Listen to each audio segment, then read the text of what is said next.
we all met. Right on time. And here's a marvelous, convenient place for our rehearsal. This green plot shall be our stage. This hawthorn brake our tiring house. And we will do it in action, as we will do it before the CEO. Peter Quince. What sayest thou, Bully Bottom? There are things in this comedy of Pyramus and Thisbe that will never please. First, Pyramus must draw a sword to kill himself, which ladies cannot abide. I'll answer you that. By liking a part is fear. I believe we must leave the killing out when all's done. And not to wit, I have a device to make all well. Write me a prologue, and let the prologue seem to say that we shall do no harm with our swords, and that Pyramus is not killed indeed. And for the more better assurance, tell them that I, Pyramus, am not Pyramus, but Bottom from PR. That'll put him out of fear. Well, we shall have such a prologue, and it shall be written in 8 and 6. And make it 2 more. Write it in 8 and 8. Will not the ladies be afeard of the lion? I fear it, I promise you. Masters, you ought to consider with yourselves to bring in, God shield us, a lion among ladies. It's the most dreadful thing. For there is not a more fearful wild fowl than your lion living, and we ought to look to it. Therefore, a prologue must be written to tell thee not a lion.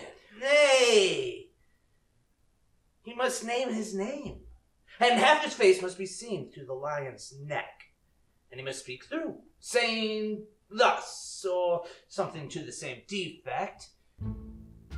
Ladies, oh, fair ladies, I would wish you, or I would request you, or I would entreat you, not to panic, not to tremble my life for yours. No! If you think I come hither as a lion, ever pity of my life, I am no such thing.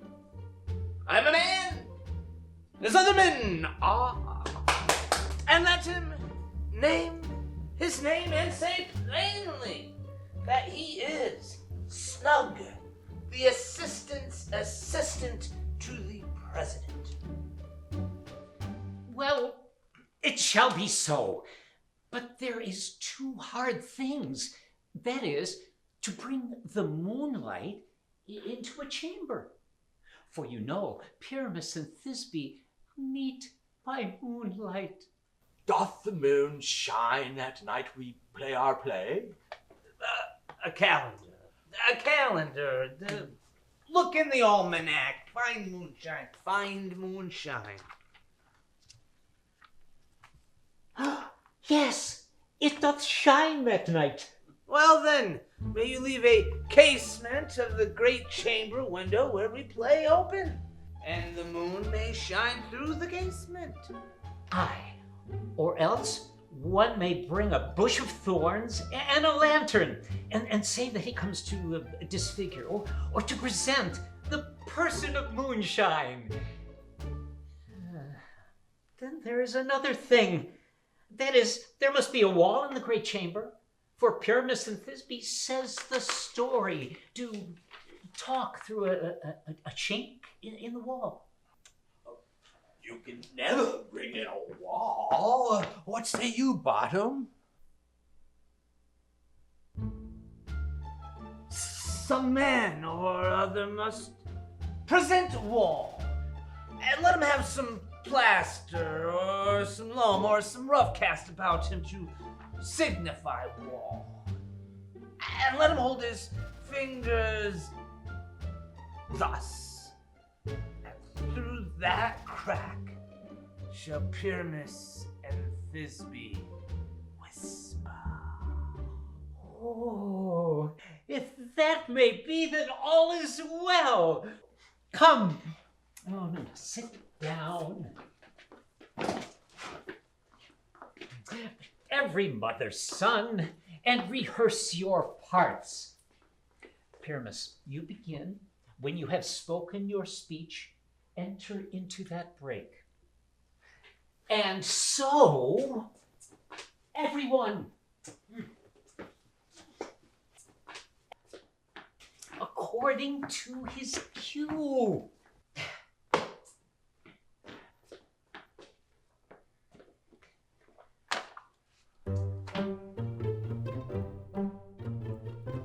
What hempen homespuns have we swaggering here, so near the cradle of the fairy queen?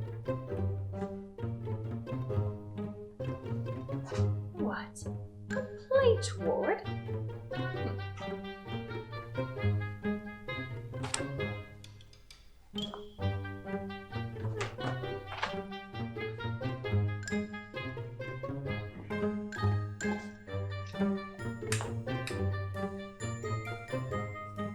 I'll be an auditor.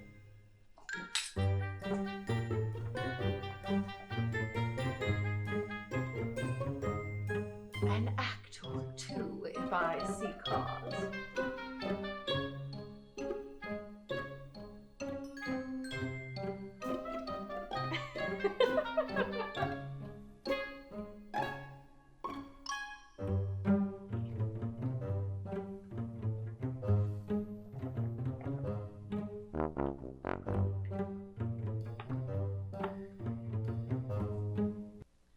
Speak, Pyramus.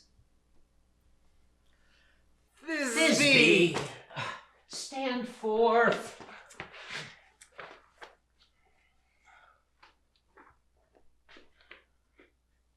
Thisbe, the flowers of odious savor sweet. Odors! Odor savor sweet.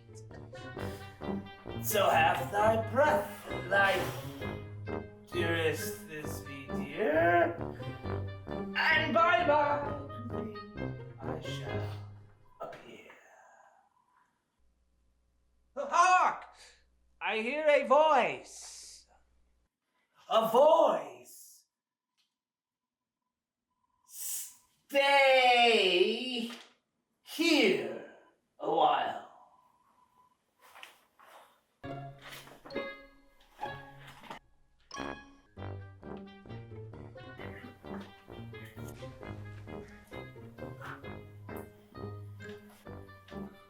A stranger Pyramus than e'er played here.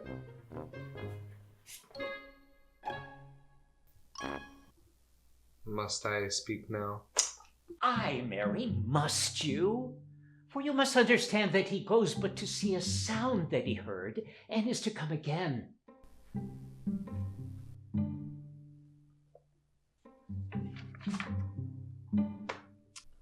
Most radiant Pyramus. Radiant Pyramus!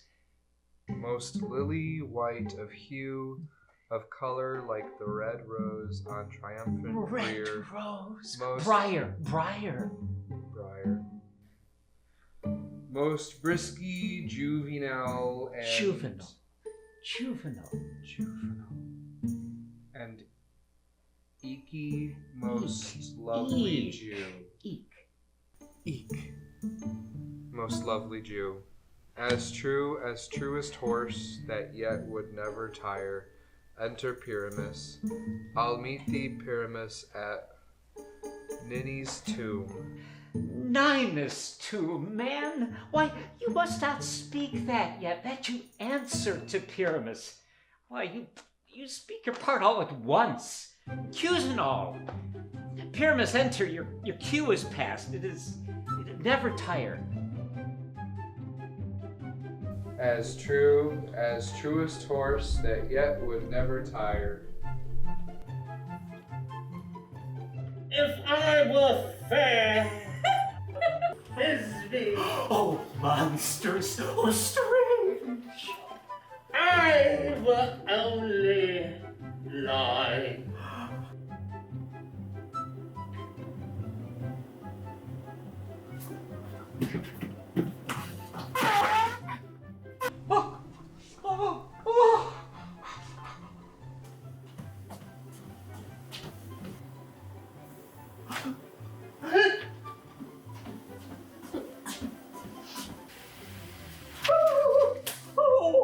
Pray, masters! Fly, masters!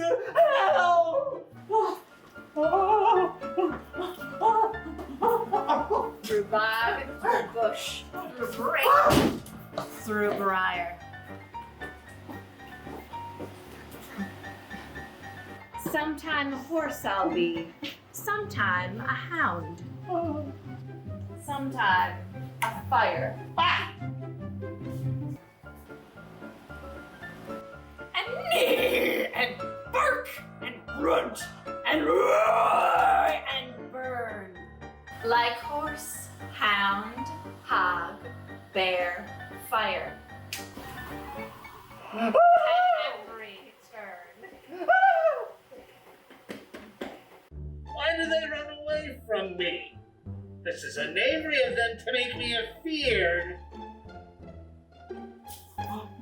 Oh, Barnum, thou art changed. What do I see on thee? What do you see? You see an ass head of your own, do you?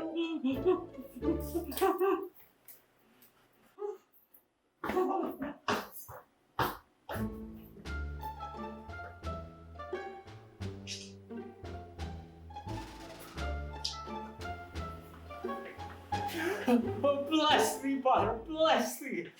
Thou art translated. I see their knavery. This is to make an ass of me, to frighten me if they could. But I shall not move from this place. I will walk up and down here, and I shall sing, that they may hear that I am not afraid.